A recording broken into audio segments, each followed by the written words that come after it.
Hey everyone, it's Desiree, and I am here just to talk about something a little bit different.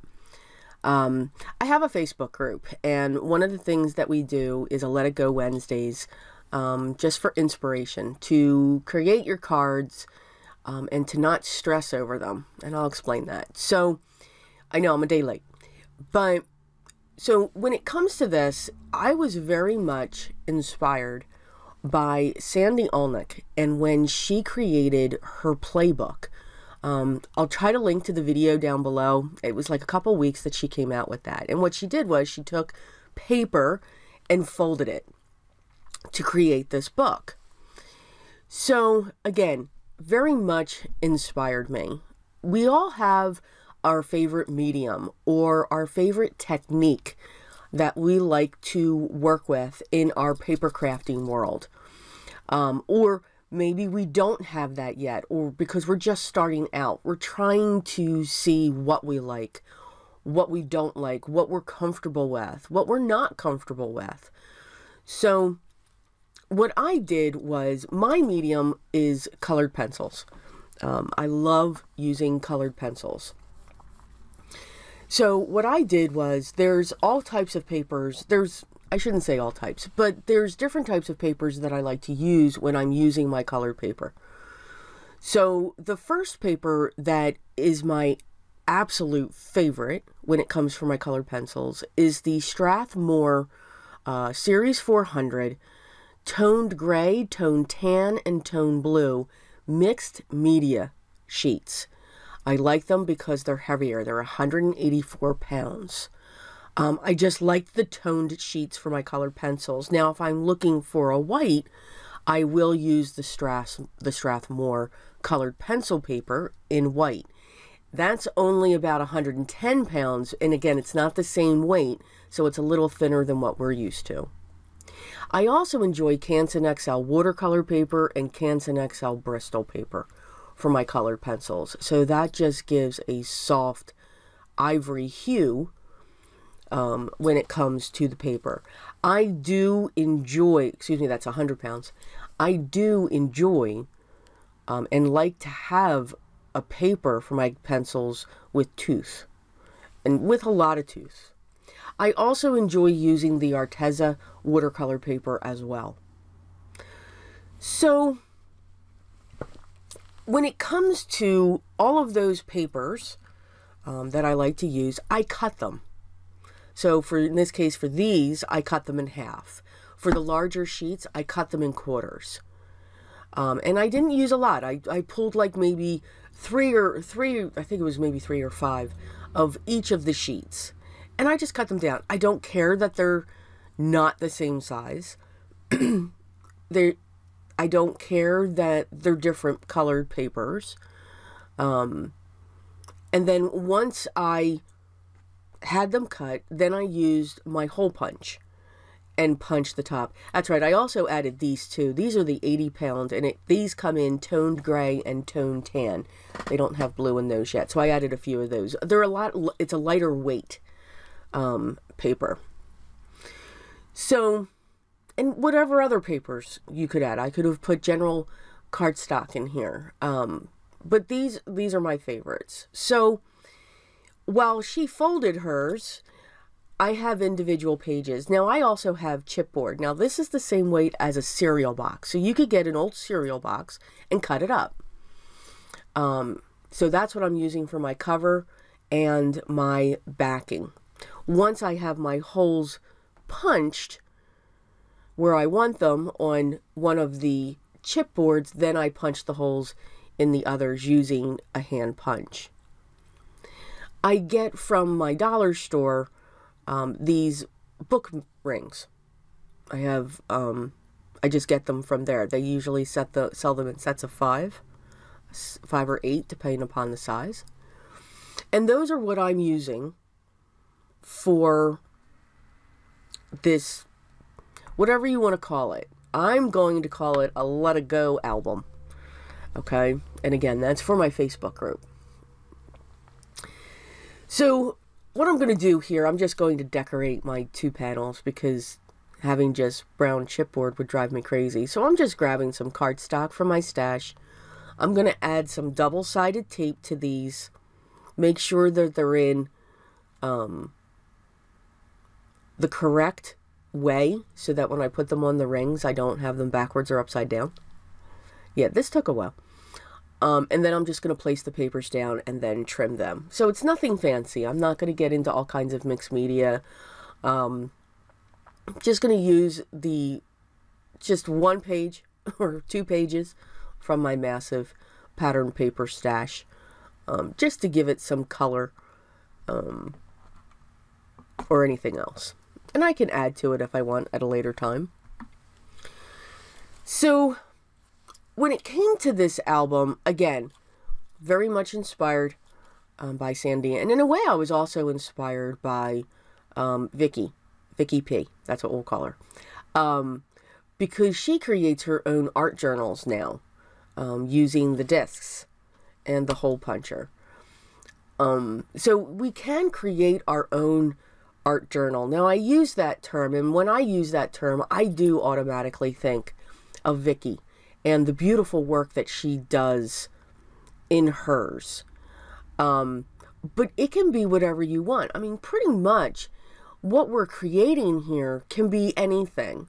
So, again, my mediums, the pencils. Yours could be alcohol markers. It could be watercolor markers. It could be watercolor pens, watercolor pencils. It could be watercolor. Whatever it is, just use that paper, excuse me, cut it down, create your album. And you can cut it down to whatever size you would like to cut it down. I just went with either going with half or quarters, because here's what I'm thinking. What you're also creating are 2 other ideas. You're creating your own coloring book, practice book, however you want to look at that. And you're also creating your own coloring book. So you could fill these pages up with stamped images, because that's what I'm about to do here. I'm going to dig into my stash, and I'm going to pull out just the stamps that jump at me to say, yes, this. So they could be animals. They're always going to be florals. I am a floral person when it comes to the medium that I use. But again, to get out of my comfort zone, to use animals, to use characters, to use other items. So I'm going to stamp those, and I'm going to pick and choose the paper that I want to stamp it on. I'm not going to go in the order, because that's the beauty of these workbooks. Let's call it a workbook. You can pick the paper that you want to use and pull it from it and then work on it. You don't have to keep it in the album. Now, it all depends on how you put your album together too. I mean, you don't have to use the rings. You could use ribbons. You could use string. You could use twine. You can use yarn. Again, if you can open it, then you'll be able to pull your pages out. So that's just something to think about. You know, we're creating something that we can take with us on the go. I find that if I do travel or anything like that, I find it's very difficult to pack my room. I mean, I want to bring everything. So it's very tough to minimize that. With this, by me having this with stamped images on some of my pages, all I have to do is pick out the colored pencils that I want to use, or the set that I'm going to use, and take that with me. Because the other way that I worked this and that I planned this out was one image was going to be on each page and not double-sided. So I'm only going to use or stamp on one side of that paper. So by doing that, what you're also kind of creating is getting panels ready for your cards, if you think about it. So you can see I've got this section, and I've been in this for a while, that I'm just grabbing my papers, or I'm going through my stamps, matching them up to the paper I want to put them on, and I'm just stamping them. I'm going to town, just stamping them. In this case, I am going to use my black ink. Usually there's times if I want to do a no line coloring, I'll use either the Simon Says Barely Beige or Fog. I think that's the color, the light color. I also like to use the Gina K's. She came out with light shades in her amalgams. So I've got those because they actually fade. They go away. They get lost when you're working with whatever medium that you're working on. So you can say, I'm doing different techniques too. I'm looking at the stamp and saying, okay, this one would look great down in this corner, or this one would look great as a portrait. This one will look good. I want it to go across the bottom, in this case with the tulips. So I created a quick mask, and I'm going to stamp those along the bottom. Now, you could be thinking, okay, let it go. And, you know, what does that mean? Here's what that means, and you're going to see it in a second. Let it go means that we are card makers, and every day that we make a card or some type of paper craft or any type of craft, I do focus on the paper side, we create art. There's many people that are on the YouTube sphere, I'm going to call it that. Now, see how it's darker on there. You just got to let that go. Let it go. It's okay. That we can watch, and we are very much inspired by them. I am, every day. And I'm in awe of some of the works that they complete and what they come up with and how creative they can be. Sometimes I think, you know, this world in the paper goes in two areas. It goes into, oh, I'm not going to be able to do that, or my card doesn't look like that. Why can't I get mine to look like that? Or I've got to have every tool out there. This is an expensive, this can be an expensive creative art that we do. I can say that, no, you don't need every tool. There are some that I do think would make things easier if you want to get into that type of technique. But it does not mean that to create cards and to create beautiful cards that you have to have every tool, where in reality you only need paper, one stamp pad, a sentiment stamp set, and a pair of scissors. We can create beautiful cards. So you can see some of them I stamped twice, some of them I stamped once, some of them I put along the bottom, some of them I put in the center. Now I have these, and when they're done, I'll keep them in my album. But if I need a card real quick, all I have to do is pull one of these out and put it on a card base. Just cut the two, you know, of course the area with the two holes. But you can do that. You can use any stamp sets that are in your stash. You do not have to buy other stamp sets. Use what you have. Now, let's say you have a lot of small ones. You can create your own pattern paper with these. So you can create all kinds of panels, and it would be your choice. Do you want to put them on a card, or do you want to keep them in your album? That can be your art journal as well. An art journal doesn't have to be mixed medium. It can be the medium that you enjoy, the way that you want to create. So this is something that I've created. Now, I said before that I have a group, excuse me, and it is called Always Be Creative. And of course it is on Facebook. All the links will be downstairs, oh my God, down in the video description if you're interested.